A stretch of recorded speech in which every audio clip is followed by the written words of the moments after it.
Hi, it's Ben Rogers. This is the Property Diary. This is Thursday, 22nd of November. I've just popped out for some lunch. It's a nice sunny day. I'm down in Rochester. You can see Rochester Bridge behind me. If I just sort of scan around there, you should be able to see the castle, the cathedral. So I thought I'd just share today's updates out in the sunshine. So spent this morning what I class as banging the phones. I've been on the phone to people who have expressed an interest in selling the house. Now, interestingly, I just want to share with you 8 phone calls that I made this morning. Those 8 phone calls all came from a company that we work with what they deem as their junk leads. They have very traditional sort of BMV strategy, and they know exactly what they're doing with that, but a lot of the calls that they get just don't fit with their particular criteria. So what we do is we take those properties on board, they take those contacts on board, and we then actually call them directly ourselves. Of the 8 calls that I made today, 2 of them are just no contact, so I left a message with the office number. Of the other 6 that I actually spoke to people, 2 are definite no's.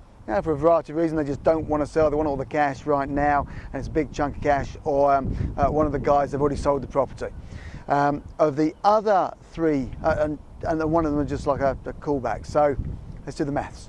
8 calls, 2 voicemails.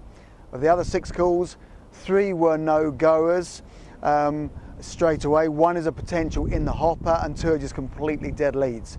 The other 3 calls, we did deals. So if I'm looking at my numbers, that's not a bad little day. 8 calls, 6 actual people I spoke to. Of those 6, 50% we actually did a deal with. So that's not bad going. That's I'm quite happy with that. Let's tell you about those. And actually, before I go on there, let's give you an idea. If I'm making these calls, well, how long is it going to take? What am I doing? How long am I actually physically on the phone for? It can completely vary, guys. You just don't know until you actually have that conversation with somebody. So those that are actually converted into deals, I probably was on the phone with them, and it ranged probably between sort of 20 minutes and 40 minutes. Okay.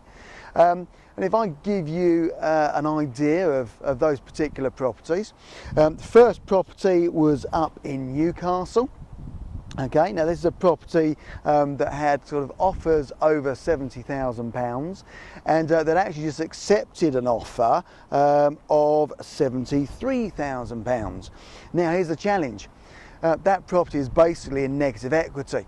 And what I mean by that is, they really have £83,000 outstanding with the Halifax, but they're prepared to take that offer of 73 so they can move on with their life. Now, I asked them the question, what does that actually mean to you? What does that mean with the £10,000 negative equity? And they said, look, what they've had a conversation with Halifax to do is that they'll take that £10,000, they'll turn it into an unsecured loan. And I said, well, look, do you really want to be doing that? Is that really what you want to do? He said, well, it's the only way we're going to be able to move on. Okay, fair enough. I said, well, how much is that going to cost you? And he said, to be honest, I don't know. I haven't even found out yet. So I said, look, I'll tell you what, there is another way. Would you be open to the idea of us taking on the property if we could buy it from you for what's outstanding on the mortgage? And he said, basically, hell yeah. And interestingly, the offer he'd received of £73,000 is somebody that viewed that property over a year ago. They've had the property on the market for over a year, and it was one of the first people that viewed it, but they hadn't sold their house. They've now sold the house and they could buy it, but they could still only offer him 73. We can offer him the 83. It's a perfect negative equity strategy as far as we're concerned, and we can make that one work for us. The mortgage payments on that one, about £400 a month. Market rent is about £550. Super rent on that, let's say £750. I'm quids in straight away. So that works perfectly for us. The second property, now this is actually a property up in sunny Glasgow. I ended up speaking with a lovely lady there. She bought this property. It's a, it's a 1-bedroom flat. She bought that property for her daughter. And what she did was got a mortgage of £72,000 on it. Then she got an extra £21,000 unsecured loan on it as well. And the reason for that was to get the deposit, which is only about £5,500. But the rest of it was money for her daughter, because I think her daughter got into some financial challenges.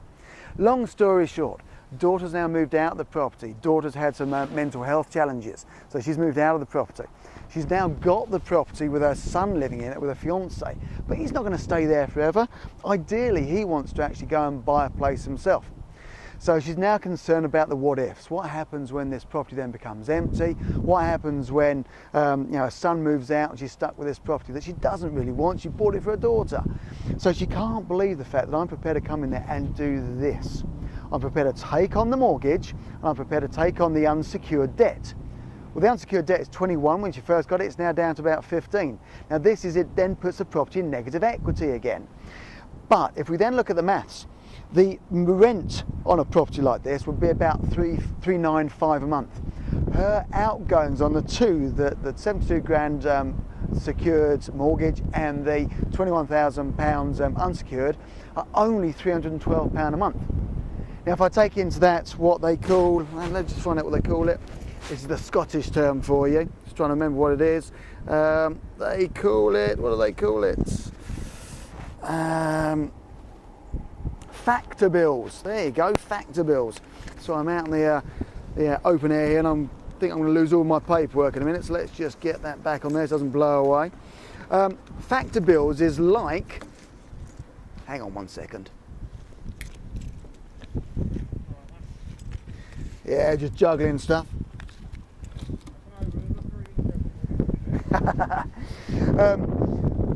Factor bills is basically what we call our service charge. Now, factor bill is about £60 a month. That includes the service charge in effect and the building insurance on the property. So, yeah, even that, 312 for her monthly payments plus £6, 372. Market rent is 395. Even if we put a tenant in there, we're still quids in. But we won't do that. We'll put a tenant buyer in there. Put that up to 595. We've got £200 plus positive cash flow and a property that we can gradually erode the debt. Well, the debt, if you think about it, is eroding anyway because it's an interest-only mortgage, but it is a repayment style, unsecured loan. So over the next 7 to 8 years, that's going to disappear completely. So we erode that with the 312 every single month, and we gradually get rid of the negative equity issue on it. So again, cracking opportunity. Now, the thing to think about here is that the son and his fiance don't want to move out probably until about March. So we'll do the paperwork on this, do the heads of terms, and get it all going so she knows that she's got her exit strategy from the house. And as soon as the son decides he wants to move out, then fantastic, we'll take on the property and we'll go from there. So another nice, simple negative equity, but long-term process. Now, the final one I want to tell you about today is a property up in Preston in Lancashire. And this particular property, it's a 3-bed mid-terrace. It's got it up for kind of £90,000 plus. Hasn't actually got it on with the agent, but he wants to actually move into another property he wants to rent. Now again, interestingly, here we are in November. People are now starting to think about, well, Christmas is coming, do I want to move out before Christmas or not? He's decided he really wants to move out at the end of January. And we talked about the fact that from a rental point of view, there are lots of landlords who've maybe got empty properties around now that may still be empty in January, and he can probably do himself a good deal on the rent in January anyway. And so this is a property, 90 plus. I actually asked him, what do you really need to walk away? Would you be happy for us to just come in and buy the property for what's outstanding on the mortgage? And we'd already worked out that the mortgage outstanding is only £64,000. He said, to be honest, Ben, I couldn't really suffer that sort of loss on it. I want to move on, and I'm quite happy to take a hit on it. So I said, look, what would you need to move on from the property? And he turned around and said, look, to be honest, if I could get about 74,000 on this, I'd be happy. So what we're actually talking about here is babysitting the debt that's 64, coming up with 10 grand cash for him to move on, and we've got access to a property that's worth 90. Well, to you and me, that's a bloody good deal. Excuse my language.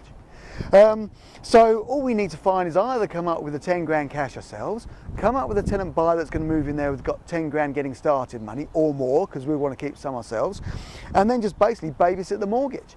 The mortgage on this property is only £350 a month. It's a repayment mortgage. The market rent on this property, I believe, is about £525. So with a tenant buyer in that £725, £750, thank you very much. So we've got an easy £400 a month cash flow. We just need to find the 10 grand cash, and we need to do it in the timescales that he wants to, which is probably January sometime next year. So, do you know what? That's not been a bad morning's work. I got these leads by working with another company that does B&B stuff and doesn't do the stuff that doesn't fit their criteria. We do the stuff that does not fit their criteria, and blow me, 50% success on 6 phone calls and 2 duff phone calls. There you go. So it's all about having opportunities. If you've got opportunities to work with, you will go out there and you won't worry about the phone calls you make. Knowing my numbers are very simple today. 50% success rate. I wish every single day was like that. 8 phone calls and 3 deals. That would make a very, very profitable year. But as you can see, this is working very nicely towards my 100 deals in the 12 months, and I'm enjoying sharing this stuff with you. If you've got any questions about this stuff and more details about the deals, why don't you put it in the comments box underneath this video, and I can just sort of answer questions and give you more details. But that's it. This is a very lovely, sunny Rochester. Look, I say you can see the castle and everything in the background over there. My name's Ben Rogers. This is the Property Diary. This is 22nd November. I look forward to chatting to you tomorrow. Take care.